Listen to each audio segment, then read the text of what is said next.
We keep it real and let the pictures do the talking. I'm Will. And I'm Jamie, and you're tuning in to Real Silent.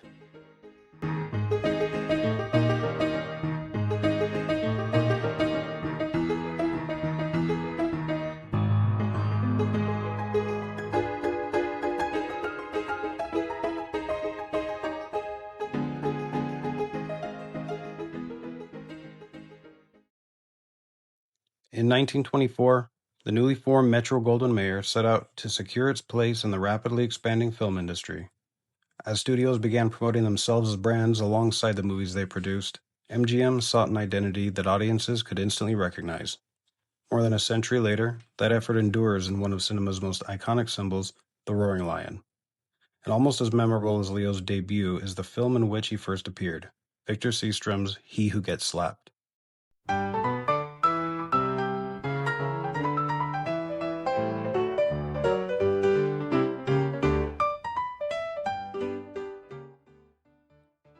Adapted from Leonid Andreev's 1915 Russian play, the film stars the man of a thousand faces, Lon Chaney, alongside Norma Shearer and John Gilbert. It earned $881,000 at the box office and made a profit of $349,000, equivalent to more than $6.6 million today. Critics praised the film overall, and Chaney in particular was celebrated for both his transformative makeup and the poignant depth he brought to the role. In 2017, He Who Gets Slapped was selected for preservation in the United States National Film Registry by the Library of Congress for being culturally, historically, or aesthetically significant.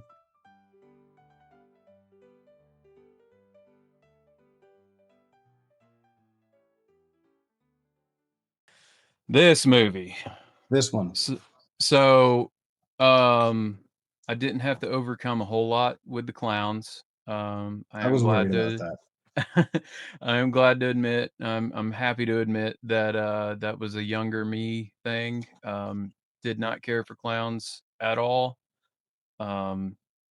Probably saw it at a young age. I don't know. It was a paradox. Me and clowns being in the same. No, not gonna happen. And I had that when I was younger too. I don't know Ringling why. Like I Brothers, loved Barnum and Bailey. Batman. Oh, Oh yeah. I can't remember ever really going to the circus or anything like Just that when I once. don't know. Just once. That was enough. But I loved Batman. I loved the Joker. Mm-hmm. I just couldn't get over like regular clowns, like these kinds of clowns. You know what I mean? Like it didn't. It's like they're happy because they're hiding something. Case in point, Well, this movie. well, you're right. Okay, yeah, it's just not natural. Like they're not natural. They're not man-made, well, they are man-made. That's the problem. They're not naturally occurring, I guess would be the right way to put it. How about that guy who says that the Nephilim look like clowns? That's another tangent, but anyway. Oh, the biblically accurate angel showing up, and it's like Mm-hmm. a clown. Be not afraid, sir. This is the silliest moment of my life. Yeah, no, I probably wouldn't want to go somewhere where they're everywhere. But no, I was able to get past that, and I kind of thought, just looking at it on the face value, I guess because of my personal experience with clowns in the past, I'm like, oh, this is gonna be like a horror movie. But God, was I wrong? And I watched this one morning while I was just like kind of like, okay, I'll put it on and I'll see, and then I'll rewatch it later. And, I'll just kind of get into it now and I'll watch it later. Dude, I couldn't get my eyes off of it. Like Yeah. once I started getting into it, um, I couldn't turn my eyes away from it. And it's funny because I immediately went to our messages and I was like gonna be like, so I just watched He Who Gets Slapped. And you had messaged me the night before at like 11 o'clock my Mhm. time. I was dead to the world because I told you I was going to watch it the night before. I watched it that morning and I Yeah. immediately went to our messages to be like, dude. And you had already messaged me like, have you watched this movie at like 11 o'clock, Yeah. 11:45 the night before? And I was like, I just watched this movie. Oh my God. And we went off. Yeah. Like, we had this whole episode in DMs Yep. already. Um, And me, as I was saying, it comes across almost like an existential horror. It's classified as a thriller, but wow, I mean, just the life of Paul Beaumont is, It's funny, isn't it? if anyone's ever had betrayal in their life, or this will ring true in a scary way. It was just so I wouldn't even I wouldn't go to say thriller. I wouldn't go to say I would say existential dread for sure. Um, I I Yeah. would just go to say it is the human condition Hmm. of just, "Oh, I'm getting laughed at? Okay, fine. I'll get laughed at." Yeah. You know? Lean into it. Yeah, I first of all, like I said in the last one, we're kind of out of my list at this point. We're kind of moving on to movies that, I may have heard about at some point, I've never actually seen. Um, we're definitely getting to the point where some of the actors I may or may not have heard of. Lon Chaney, man, when I was trying to explain to my I was like, "Yeah, it's got Lon Chaney in it." And she's like, she's not big on the silent movies and all that, Yeah. but I was like, and I completely just start butchering this man's legacy in front of her because I mixed her up with who? Lon Chaney Jr. Oh, gotcha. So Hmm. I'm like, "Oh, the original Wolfman," and then I go Yeah. look at him, I'm like, "Damn, I'm wrong. No, Yeah. this is the original Wolfman's father." Yeah. And I had to backtrack a lot on the explanation of it, but when you start looking at him and um, his career, oh my god, Well, like you said, with the human condition, he was really well known for that. So, playing characters who kind of made you, if you can empathize with the character, then they're not despicable. They're downtrodden characters. They're at their lowest. He played Quasimodo. He played Eric from Phantom of the Opera, and yes, he gets you to empathize with them and see a side that is not just a dark evil creature. He got you to see their human side, and maybe even think of a time when you felt like the worst person in the world, and kind of a thing. I think that, I've done a lot of talking about the vaudeville, the overacting, the way that these people were still used to the stage, and the way that they acted, and they had to draw you in because they couldn't use their words. They couldn't, they had to show it on their face. They had to show it in their body language. They had to overact things for the audience to get kind of into the scene. I felt different about this movie than I have felt about any of the other ones, and a lot of other movies that I've seen just in general, because Lon Chaney was able to do such a good job of what you just described, of being like, if you can feel for this character. So I feel as if you weren't looking at him on the face of it, if you were just looking at zoomed out, you know what I mean?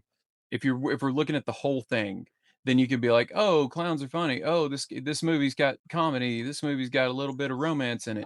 But if you actually paid attention and zoomed into Lon Chaney's performance in this movie, you understood all of that underlying everything else. Yeah. The, the feeling of the betrayal, the feeling of the human condition, the things that it was trying to explain with this movie, the actual director's vision, the subtle nuance of everything. He was able to portray that in a silent film without having to make any kind of cues or anything around the thing. He did it. Yeah. And here on the screen right now, John Gilbert. John Gilbert was really the most vaudevillian, almost expressionist in the way he acted. Very almost over the top, um, which also didn't translate well for him when it came to the talkies. But A lot um, of a lot of the actors of this era found an issue with making the transition to talkies. I like Um, to think that Lon Chaney would have continued on as he was, just masterful.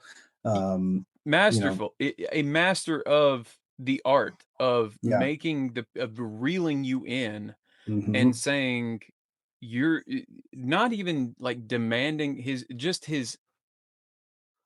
his presence commanded your attention. And he didn't go onto the screen and say, "Get tight on me because I want you to see what I'm doing."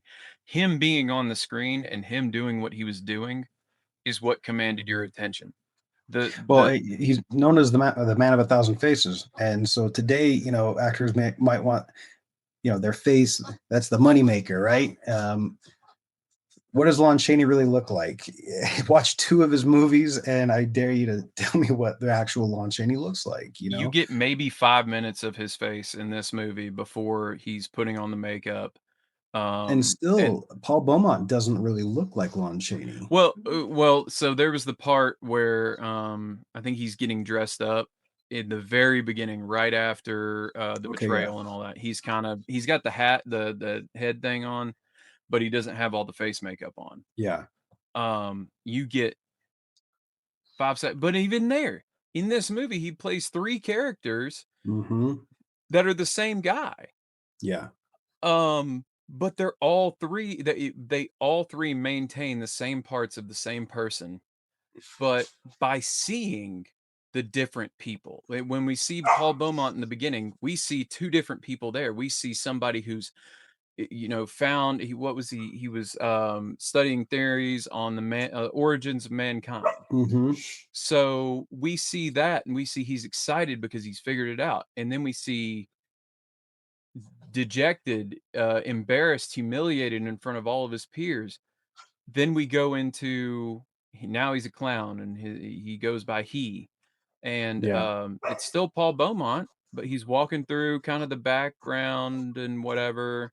And he's like, you can tell that this is somebody who's been hurt, who's been betrayed, who's carrying the weight of that betrayal, but he's just trudging on doing what he's got to do. Anyway, the man of a thousand faces, he used 4 or 5 of them in this movie. Yeah, Um, and in doing that, in being able to act that way in a silent film, it reeled you into this is the main character. Pay attention to him, watch him, see what's going on with him.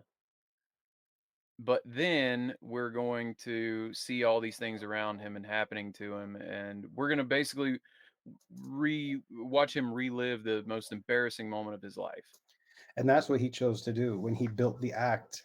He built it to be a reenactment of the worst moment of his life when he was standing before the crowd of his peers and they laughed at him. Hmm. That's when I was staring at the screen and I said, "This is existential horror." Reliving that And moment every single night, except you couldn't make your name, you couldn't make your fortune then. So now you're gonna do it. Now I'm gonna do it now. I'm and he basically going he to make this doesn't entire have a name. audience right. He's he He's he now. No one even knows him as anything else. right. The rest of the people in the circus, they call him he. Oh, he, Consuelo. Oh, you're never serious, and he lost himself and he wallowed in it, in a way, maybe owned it, but he was lost in trying to own it. I think it was kind of the one way or another. I'm going to get mine. I'm going to be known, whether my name is known or not. I'm going to make my mark, and if I have That's to a lot more positive relive, than I saw it. Yeah, well, if you're going to relive that moment and you're going to give a good performance, you have to do it in a way that you can actually feel and portray yourself. I mean, he threw himself into it. Obviously, he made himself relive that every single night, that he was performing, and in doing that, he was able to give that performance, and they made money. I mean, this was the big show. Everybody's talking about it. He's got the neon signs in Paris. He's the act. He's the attraction. One thing that I thought of was that at the end of the day, when the whole show was over, he's still the one who had to go dig his own heart. Prop or not, he's the one who had to dig his own heart out of the ground Hmm. and Yep. dust it off and take it into the next act the next day. It, the movie went so deep, and I Yeah, think that's something I said to you. I was like, this movie had no business going that deep. Like, we're supposed to be seeing movies at this time where it's crank it out and make the money and get them in the seat, and let's introduce everybody to this new thing of movies. Um, this one and was the first that the newly formed MGM Pictures that they had produced, but it's not the first one that they released. right, But being the first one, if it's the first one you're putting together, they may have thought it was the first one they're going to put out. It's the first one with the Leo the Lion logo. Um, they put a lot into this one for sure. yeah, And Lon Chaney really brought his A game. yeah, he did. Everyone the did. the whole cast. I mean, you're. I would lobby to say you're only as good as your supporting cast. You have a lot of superpower. You have a lot of star power behind this movie. Um, you have Tully Marshall, who played Count Mancini. Mhm. I told you before when I looked up his filmography. My God, I was scrolling and scrolling and scrolling, and I was like, again, back then it was you had soundstage and sound stages lined up, and at one point when they're doing Nickelodeons, it was just you're in this booth doing this one, and then you're going into this booth and doing this one, and then you go back to wardrobe and you dress up a different way or you put on a different coat, and all of a sudden you're a completely different character and you're doing this one. Let's make 6 movies a day, And quickly as I can throw them out. in a time when you put on a fake beard or mustache and that's what denoted you as the villain, because actors were doing all their own makeup in the time. Then you have Yep. Lon Chaney, who self-taught his own makeup style, and before makeup artistry was its own department, before it was really flushed out, people were still doing makeup like as if for the stage theater, and it wouldn't translate well sometimes. But he he transformed. He transformed. I'm really stuck on him. I could talk about Norma Shearer's wonky eye and everything, but you catch it. You catch it a few times. Yeah, your wife brought that one up. Yeah, I yeah. actually caught that after she She's a big said Norma that. Shearer fan. I caught that in the scene where they're in the field, Hmm. um, and you can kind of they're looking off or whatever. I kind of caught the one eye kind of going a different way in the picture. I think I've got one of the pictures in here in our slideshow. But I caught that after she said it. I was like, I didn't, I was kind of halfway paying attention to it when I was watching. I didn't track that, but apparently Norma Shearer didn't either. Yeah. But no, I mean, so Tricard, I believe his name was Fred Simpson. He was one of the original Keystone Cops, which was iconic at this time, big in Nickelodeon's big. This one right here, the screenshot I've got it right now. Hmm. That one was Yep. kinda where I was like, that one's drifting a little bit." Well, yeah, a little bit. Yeah. It's fun what did she say? She said that you could tell when, Seastrom started to like Norma Shearer because he would cut her angles differently or something like that Mm. so that you couldn't really see the eye. Um, but yeah, no, a lot of these actors, they've got filmographies super, super long, this was a star this was if this movie was made today, it would be what do they call it when they've got the whole A-list cast and Blockbuster. yeah, the blockbuster cast. This is the Yeah. guaranteed movie maker. And again, kind of on point for the time. I believe they started filming in June. They finished filming mid-July. Granted, there's not a whole lot of differences in the scenes. There's not a whole lot of different places that the movie took us to. So it wasn't like a Stroheim. It wasn't a everything's got to be shot on location in 30 different Yeah. locations. Um, the scene in the circus, that was on one of the biggest sound stages that they had. But that all of On the those, biggest, I believe, right? yeah, and all of those scenes, I think only took them 2 weeks to film. Yeah. So it probably lends into the fact that you're not using a whole lot of unknowns in this. You're using people that are used to the industry at the time. So I, they did an amazing job on this. So, Uh, as you mentioned, first film that was produced entirely under the new Metro Goldwyn Mayer. It is the first film to feature the lion mascot. Uh, the first MGM film to feature the lion mascot. Leo the lion made his debut technically in Goldwyn Pictures' Polly of the Circus. But this was the first one with MGM to use the lion. He would not have a roar until 1928, I believe. yeah. The famous three roars. Hmm. Um, but kind of as we touched on, or as you touched on earlier, you this is a time where they're branding things. This is a time where the studios are trying to say you want to come and watch this movie not because of who's in it, not because of the director, but because you know that when you watch an MGM, a Metro Goldwyn Mayer movie, you're watching quality. Yep. Branding. Like when you drinking this drink, Hmm. you're drinking a good drink. It's branding, Absolutely. it's marketing, it's genius, in my opinion. Over 100 years later, this movie came out in 1924. 100 years later, I still know an MGM movie when I see it from. Yep. Yep. There you go, and it's Amazon owns MGM now, which I'm glad for that. They've got all the James Bond movies on Prime, Hmm. at least for the next 8 days.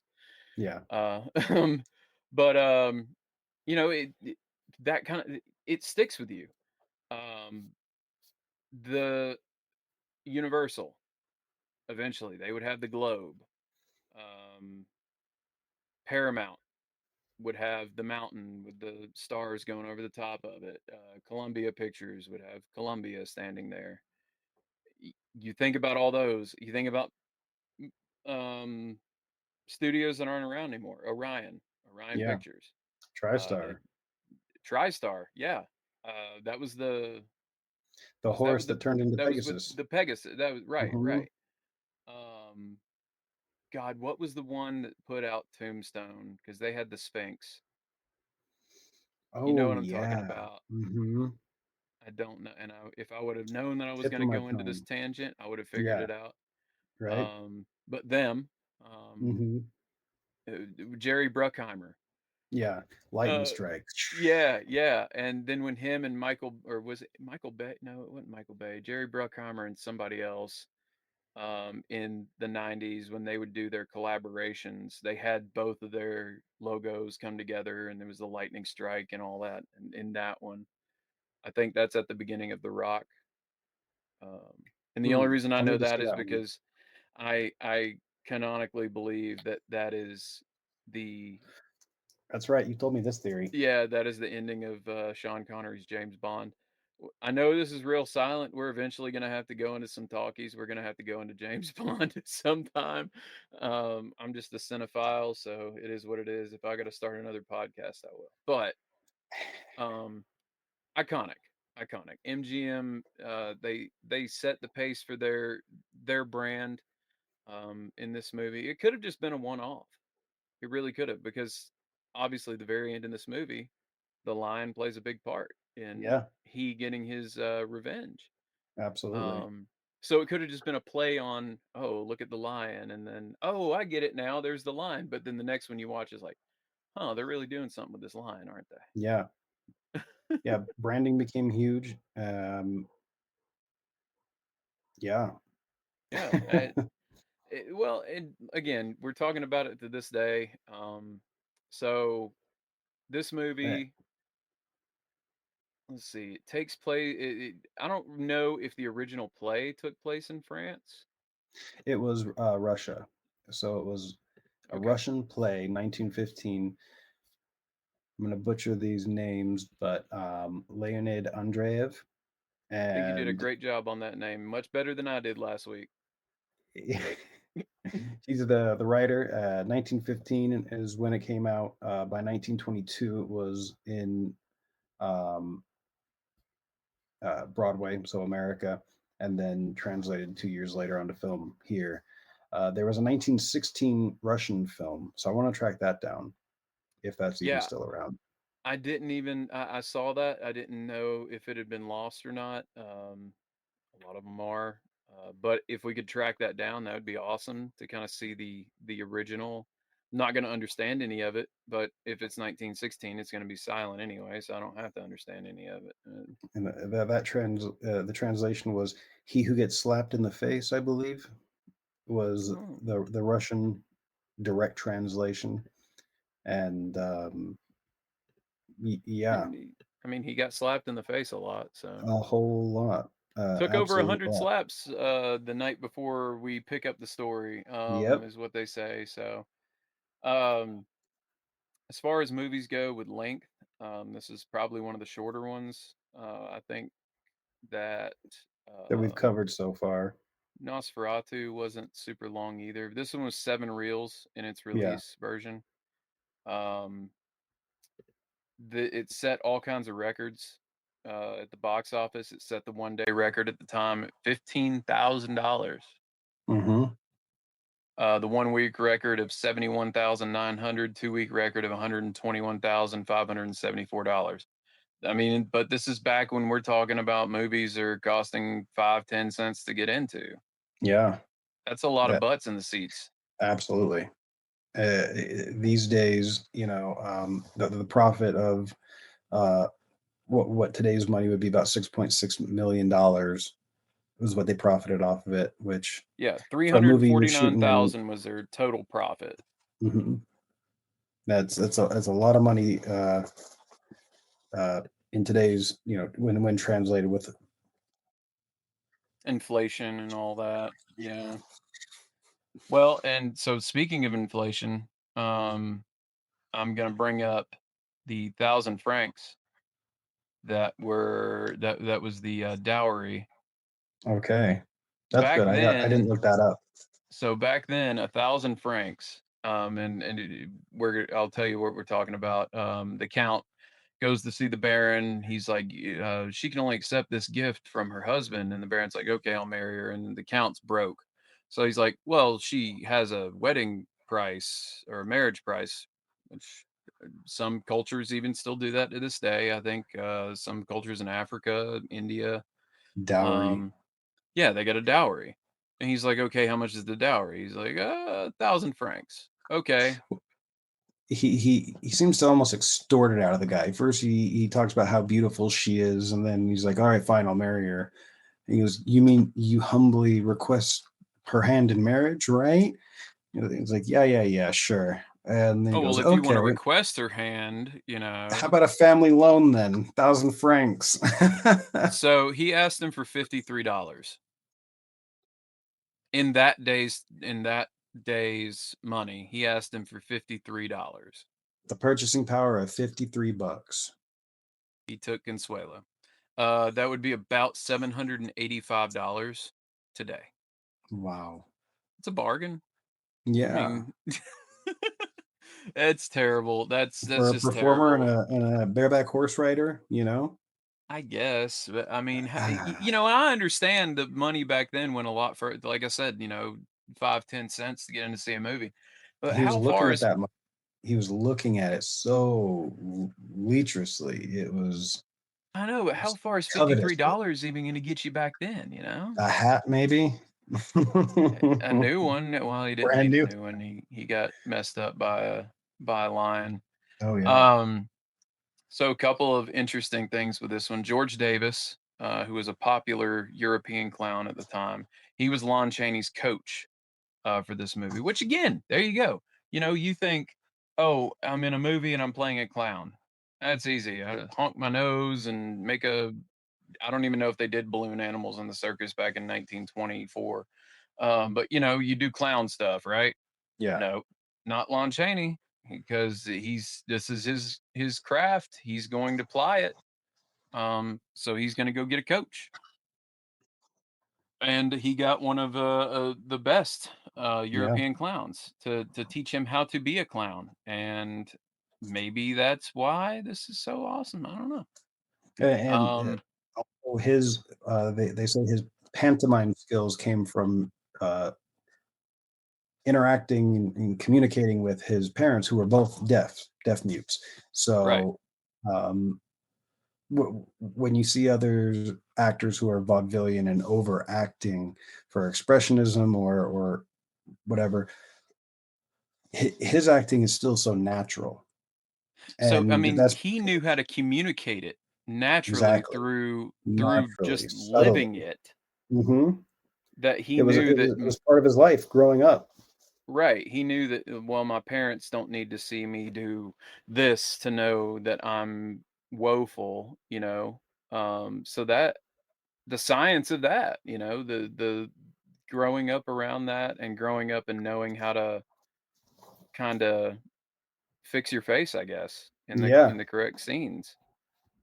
and there are other actors who, Clancy Brown is one who I think of, who today, um, there's a scene in HBO's TV show Carnival where, and again, Carnival, so I guess that's where my mind is going at the moment, Circus Carnival.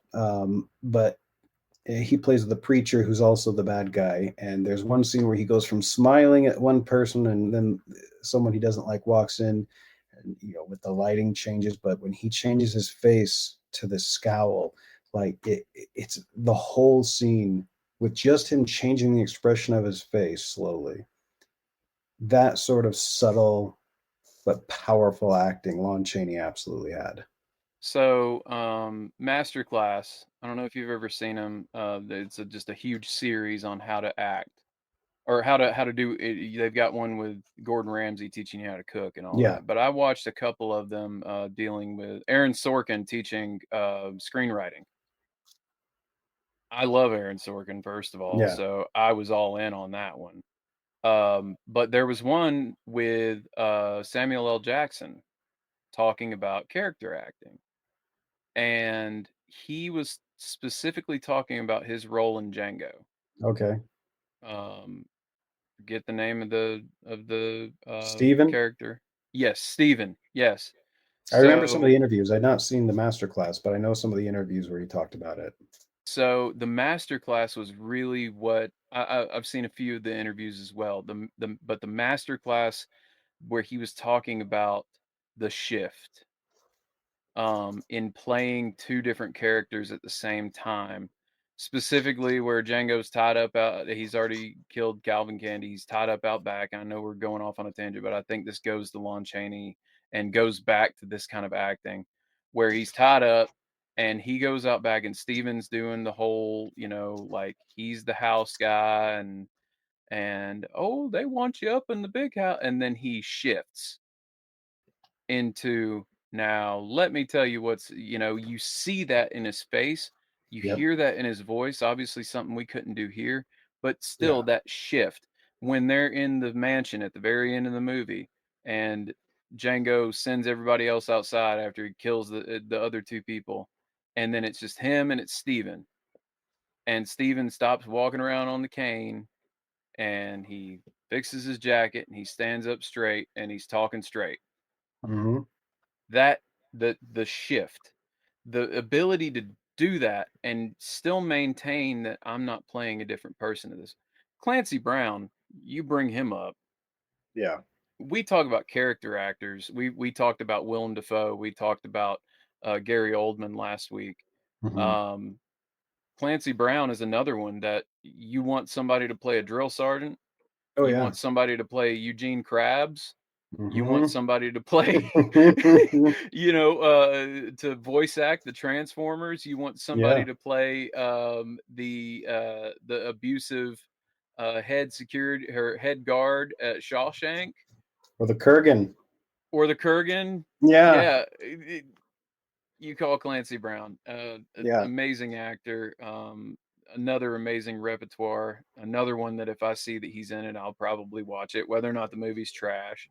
Yep. Um, but yeah, you go back to that, you start looking at a little bit further from this movie from 1924. We'll go maybe 10 years later where we're starting to get into the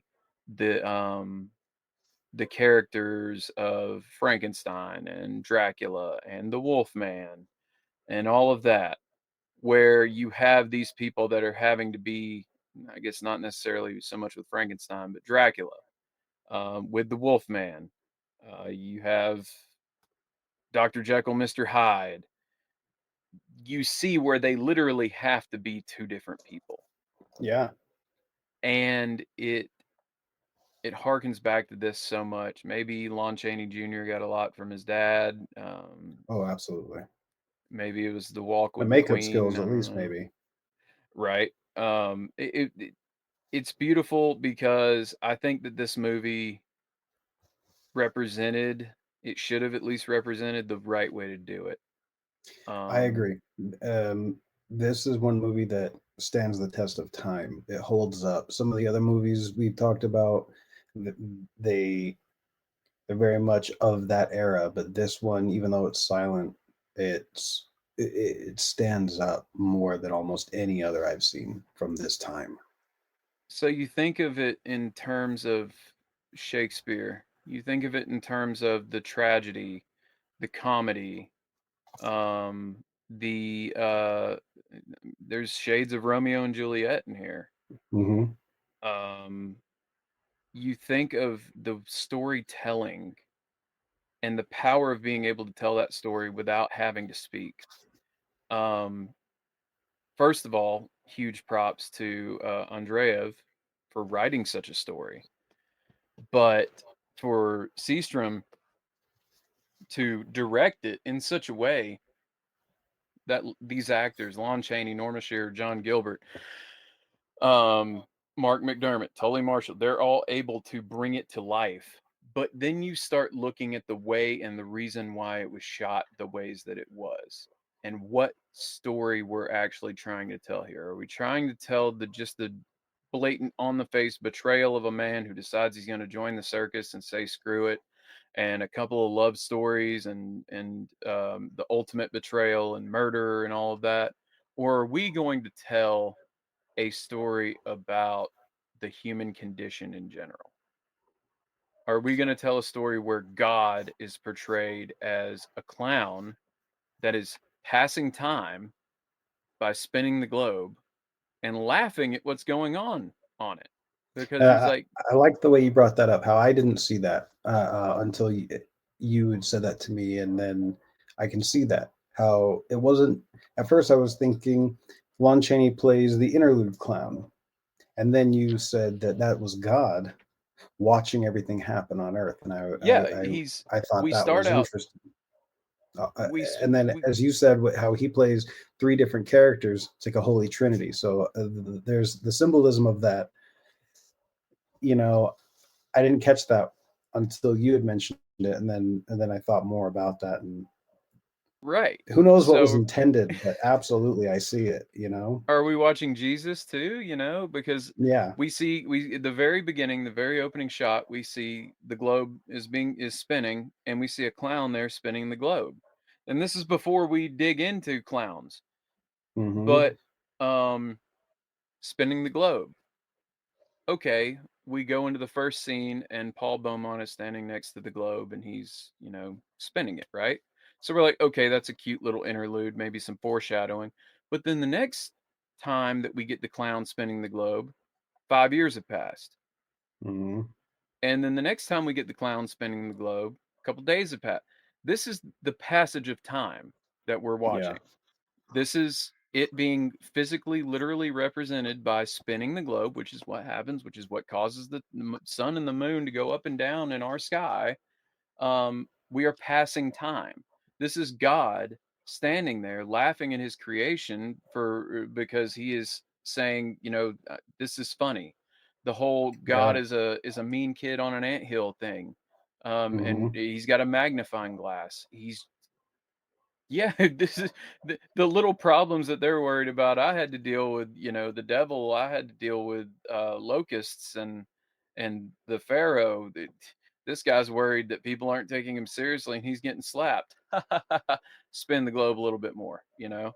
Um, Paul Beaumont, I guess, would you say effectively died at that moment?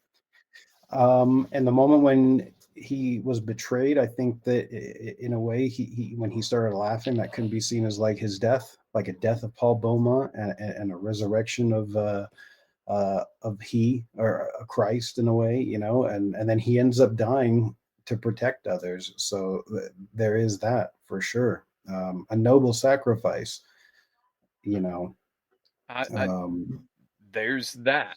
So, but then when we talk about that, we're talking about, you know, we're talking about the condition of the guy who gets humiliated. He decides to put that show on every single night, relive it, and put himself through that over and over and over again.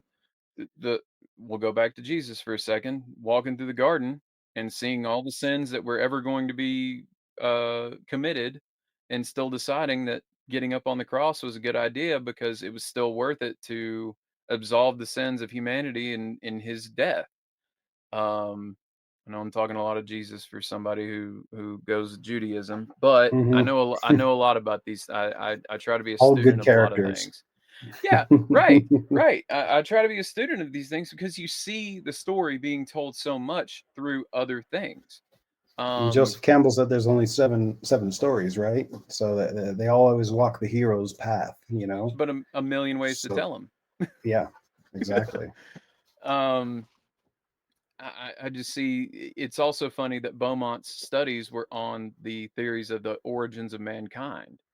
Um, and he ends up getting humbled by the not the origin of mankind, but the human condition Yeah, of there's always going to be a bigger fish, and in this yeah. one you're a scientist or you're a researcher.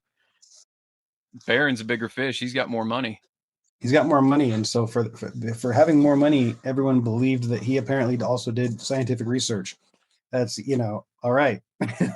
Yeah, of course. Yeah, he's a jack of all trades at this point. Well, he's got the money to buy it, and he's got enough money and influence. There's another enormous share wonky eye. Yeah, I just noticed that one. Wow. the way he uh, treated women as well was very much a man who treated everyone like they were just objects. He treated Beaumont, who Beaumont thought they were friends. No, when it came time to give him credit, he's like, "This man's insane. Just some assistant I hired. He's a fucking idiot." And then And smack right across the face. yep. And Um, then how he treats the wife. The wife thinks that they're in love. As soon as he he finds cuts her a another, check.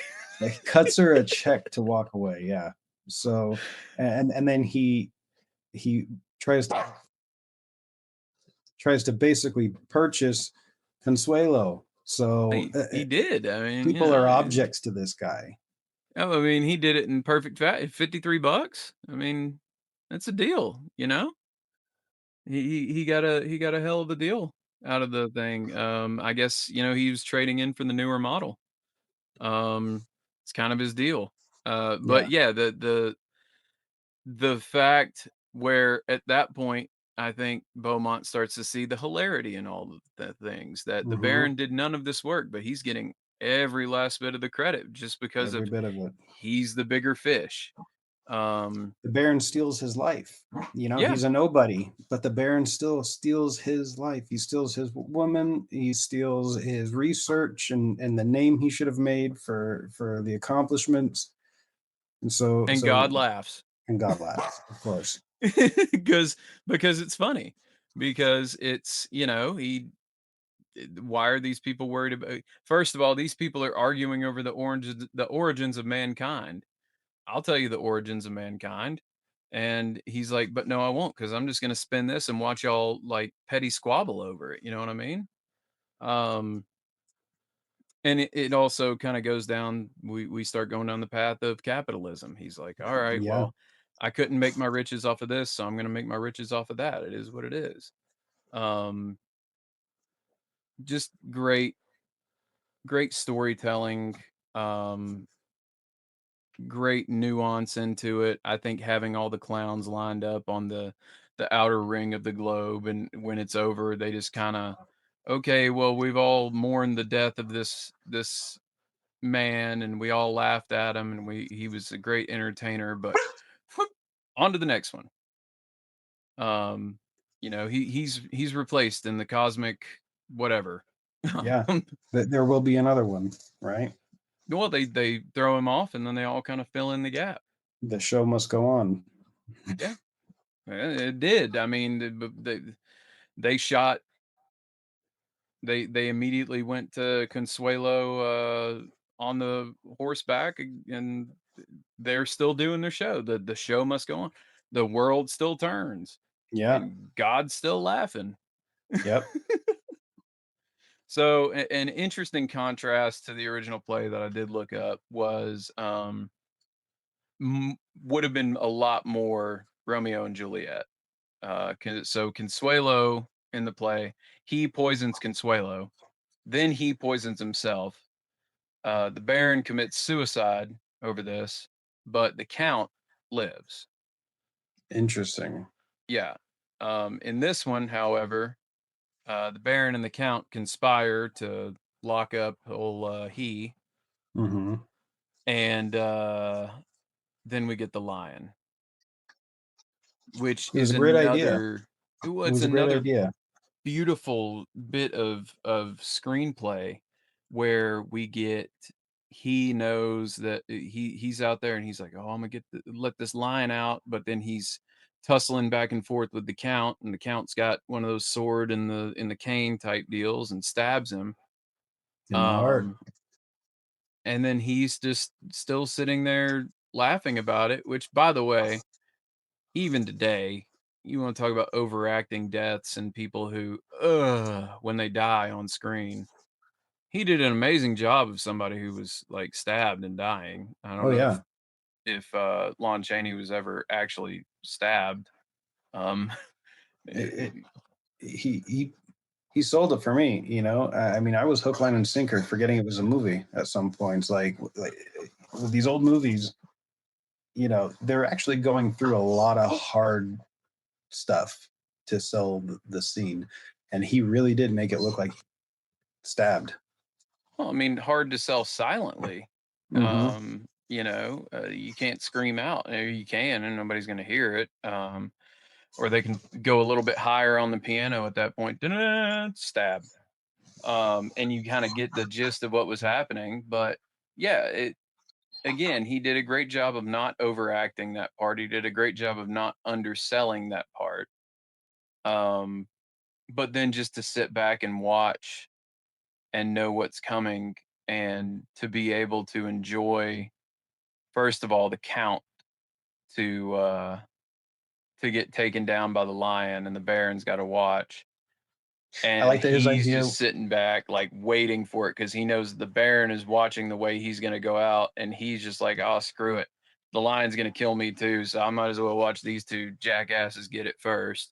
He welcomes it in the end. I like that he was clearly going to open up the door so that he would have gotten taken out first. Yeah. But then, even being stabbed, he thought to he thought to almost maneuver the situation so that they'd open the door Yeah. by locking the door. And so,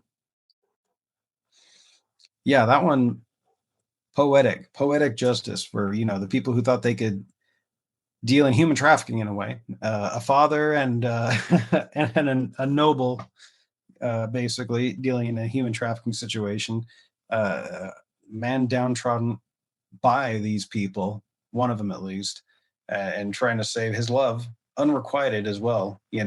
And unrequited love is kind of a theme of Lon Chaney as well. He played Quasimodo, the Hunchback of Notre Dame. He played Eric from Phantom of the Opera.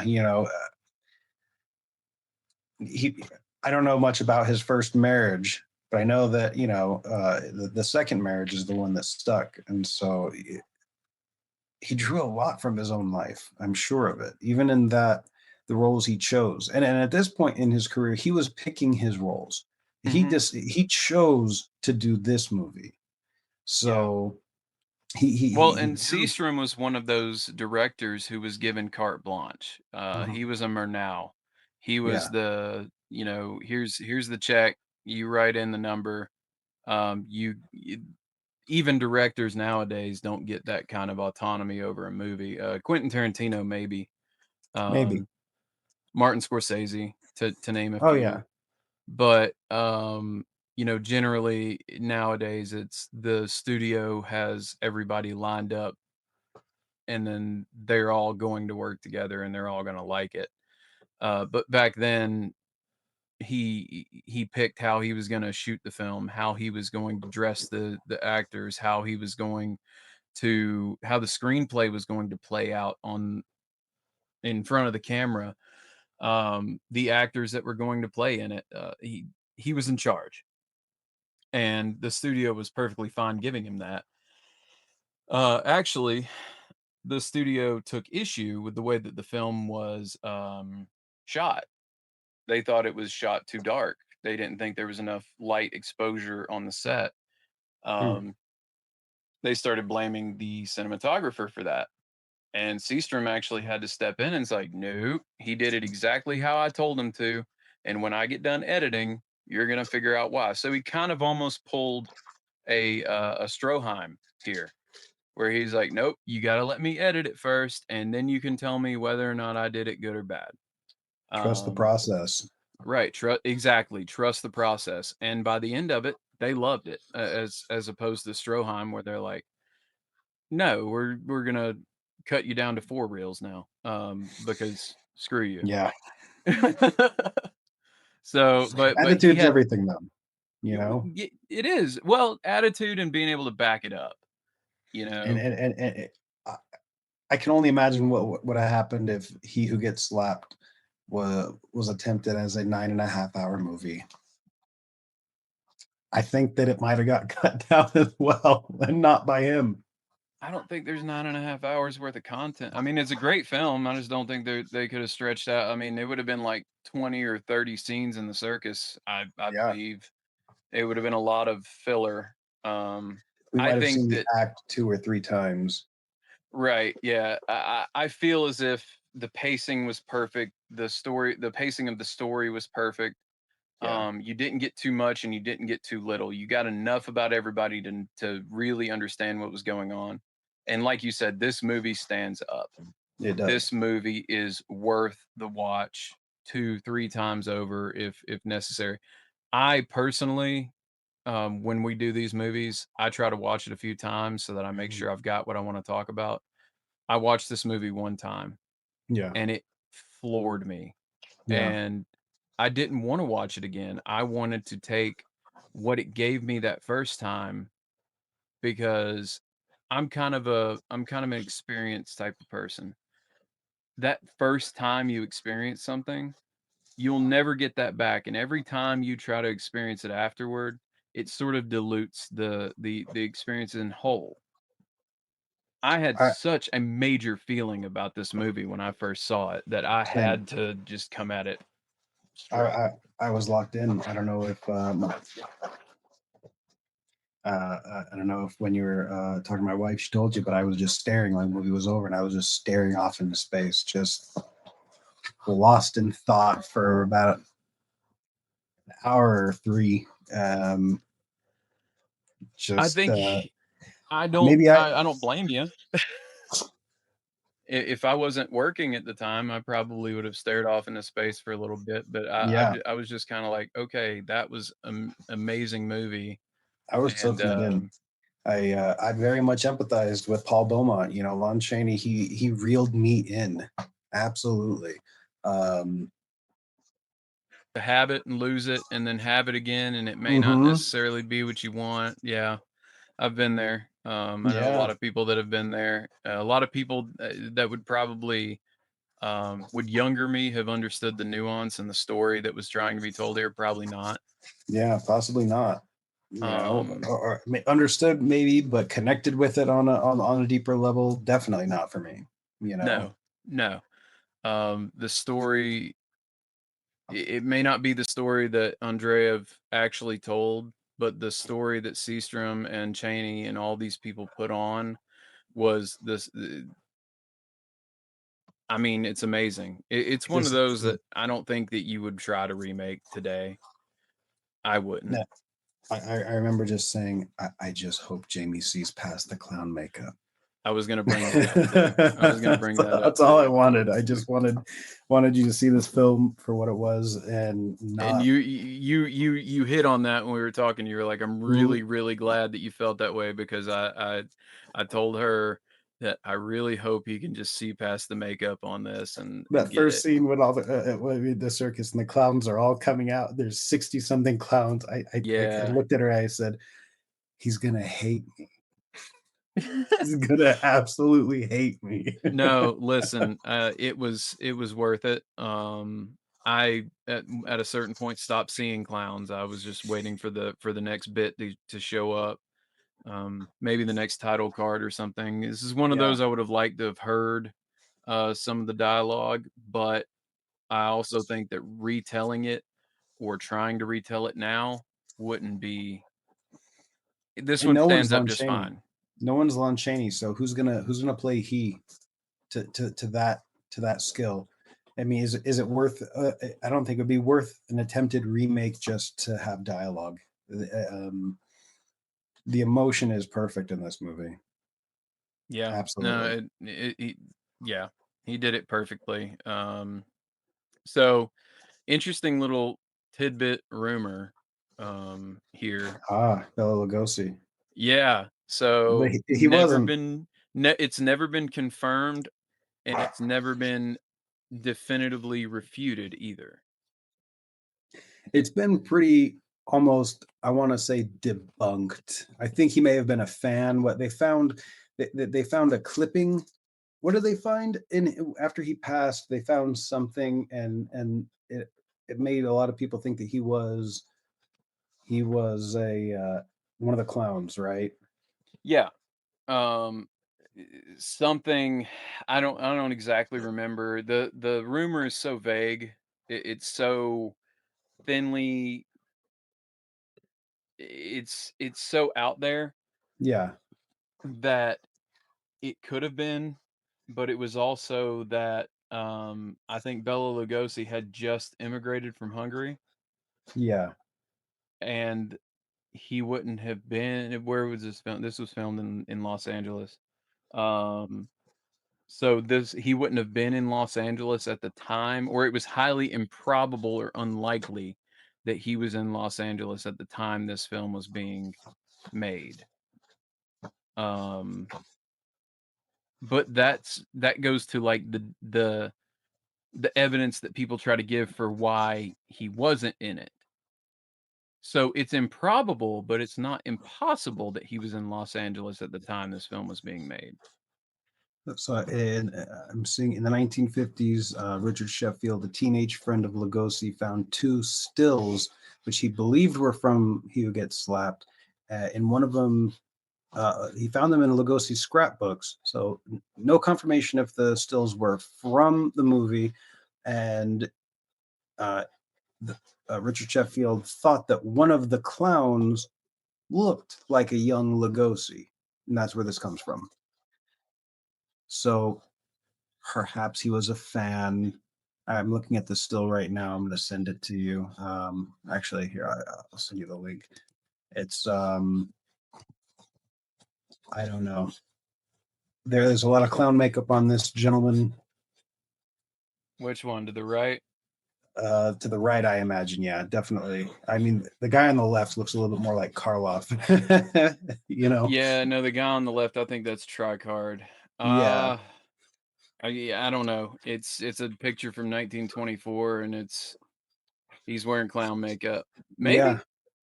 I know the guy in the middle is Lon Chaney. I'll tell you that much Yeah, no, for I'll tell you sure. that. Yeah, that's Lon Chaney for sure. Yeah. I don't know. Maybe. Who Uh, knows? I mean, I guess write a note. If you're ever going to keep a diary, write notes next to the pictures. Yeah, this is the time that I played a clown next to the great Lon Chaney right after I Hmm. immigrated from Hungary. Oh, okay, the confirmed-ish, Yeah.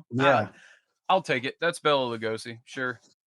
I'm going to write a whole diary of stuff like that now, filled with I mean, pictures I'm not even in. there you go. Well, I mean, Photoshop, hell, you can be Yeah, anywhere you want to now. you're I could right. be in this movie, 75 years before I was born, so, Put a DeLorean in the background. That'll explain how. yeah, that also explains how I was in the Hill Valley, commencement of the clock tower and all Yes, that. right. Yeah, I don't know. I choose to believe it or not believe it. If the MythBusters did an episode on this, I'd believe, what they said probably a little bit more. Um, I'd like to see the investigation, yeah, but it I doesn't I look like would. there's much to go on to merit one. No, because, well, and here's the thing, a lot of these actors, they didn't get credits. Yeah. Irving Um, Fox didn't get credited as being one of the producers. He ended up marrying Norma Shearer later on. right. Who was it? I think John Gilbert, Norma Shearer, and Lon Chaney were the only ones to get Yeah. credited. Mark McDermott, Tully Marshall, Fred Simpson. Um, so Did they give it a damn at all afterward, or no, I mean it wasn't their contracts weren't written out like that back then. It could have just been that these guys were passing by the set and was like, yeah, I got nothing to do for the next month and a half. Yeah, I'll take your money. Why not? I liked how they were Um, credited in their first line of dialogue or the first title card in which they appeared. mhm. I liked that. So when Norma Shearer's Consuelo comes up, it says Norma Shearer, and that's 15 minutes into the movie, and I thought that was interesting. So it really is like this one's her. Yeah, yeah. But the fact that they didn't do a whole lot of the crediting, which Film was still being whatever. ironed out, like the format. Well, I mean, it still lends to it. They wouldn't have credited a bit part back then anyway. Yeah, Um, Especially for somebody who would have been a no name at this point. yeah. Now, if you're an Um, extra and your face is blurry and you just walk by 3 seconds to the airport, your name shows up in the big list of extras. yeah, no, I've got a friend of mine that I actually used to. He used to work at the bar that I worked at. He's done a lot of TV, a lot of commercials, things like that. He's got an IMDb page and all that. Um, Yeah, but so you've do I. never, yeah, right. We will at some point, but Oh no, I we, was on the last season of ER, but I can't even pick me out in that scene walking through the airport. uh, Oh yeah, a couple things. dude, I love VR so much. Last season. Wow. We're in the presence of greatness, ladies and gentlemen. That's right. A blurred out face. If they used the scene at all. I have If to you made it remember off what the I was cutting room wearing. floor, yeah. If you made it off the cutting room floor, Yeah. I don't think I've ever been in a film. I lived in Savannah, Georgia while they were filming Forrest Gump there, so Oh wow. I remember seeing the DreamWorks trucks. Yeah. Yeah, That's really uh, cool. I guess my sister got married in one of the squares that he's sitting on the bench. It wasn't the one directly behind him, but it was one of the ones around. She got married there, so I've definitely sat on the bench before. Nice. That's my claim to fame, I guess. I got this. Yeah. Right. But yes, Bela Lugosi was in this movie, 100% bit part. Absolutely. Lon Chaney Senior, Hmm. absolutely nailed it. I want to go through. I want to do Phantom of the Opera. I want to do Hunchback. Hunchback. Yeah, Yeah. This is definitely not the last. I think he did 153 films when he was alive, and I think only 55 remain. So about 108 are lost media. Um, I might be wrong about that number, but I know 55 are of his films are what survived to this day. So this won't be the last Lon Chaney we go through. Okay, so 1 down, 54 to go. I like it. Right? Well, real quick before we head out, since we're all about butchering names, do you want to take a stab at Seastrom's original name? Oh yeah. All right. Sjostrom. Okay. Victor I'll get Sjostrom. Sjostrom, Sjostrom. Sjostrom, Sjostrom? yeah. Yeah. I'll give that to you. Why not? Why not? You know, I said it with confidence, right? Must be Yeah, right. I trust you. I trust your judgment on that one, man. Well, look, great pick. Your wife knocked it out of the park on this one. I'm really glad that I got to experience this movie. I'm really glad that I got to see this one. This is one I immediately told my wife. I was like, "We're rewatching this. We've got to see this one. It is a classic." So awesome pick. We'll figure out the next one. I don't know. We're going by the seat of our pants, folks. If you have any ideas, comments, um, whatever. Corrections, concerns. Yeah, I mean, I know a lot of the people that are subscribed to us, subscribe, like, share, comment. Let us know if you have a silent movie or if you have somebody that you know was in silent movies that you love their acting. Let us know. We'll be happy to take a look at one of them for you. Um, maybe even watch it with you. These are all public domain. So Yeah. um, let us know what you think. Let us know what you like. And we're going to keep plugging away. So take us out.